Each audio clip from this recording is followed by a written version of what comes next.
सुदामा को एक बात कह करके कभी कभी नीचा दिखाया जाता है कि उसने भगवान कृष्ण के हिस्से के चने खाए थे, इसलिए वो बड़ा गरीब हुआ, बड़ा निर्धन हुआ। लेकिन बहुत कम लोगों को शायद पता है कि सुदामा ने वो चने खाए क्यों।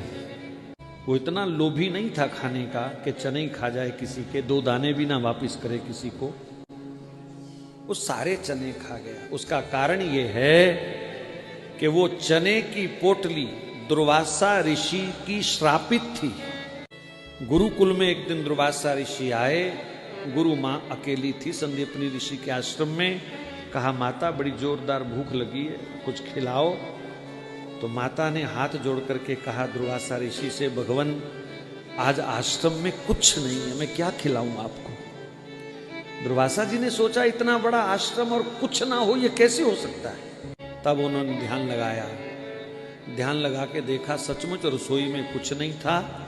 एक चने की पोटली उसने छुपा के रखी थी। वो भी किस लिए? क्योंकि गुरु माता का कृष्ण से बड़ा संदेह था।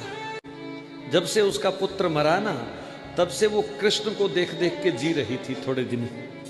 तो उसने सोचा अगर मेरे कृष्ण को भूख लगी कहीं तो ये पोटली छुपा के रख देती। तो दुर्वासा जी ने ध्यान में वो पोटली देख ली और फिर क्रोध में आकर के कहा, झूठ बोला मेरे साथ, कुछ नहीं है, वो पोटली रखी थी ना कोने में।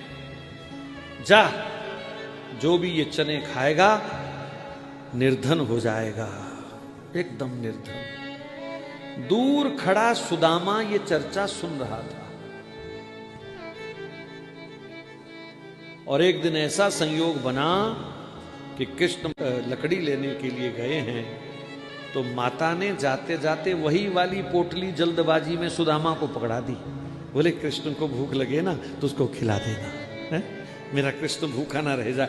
भूल गई कि ये वही पोटली है जिसको श्राप मिला था, पर सुदामा को ये बात याद थी, इसलिए उसने जानबूझ करके सारी पोटली स्वयं खाई। बोले मैं जिंदगी भर गरीबी भोग लूंगा पर मेरा कृष्ण शहंशाह बनना चाहिए, ये उसका त्याग है। मेरा कृष्ण द्वारिकाधीश बनना चाहिए। ऐसे भी मित्र होते हैं संसार में।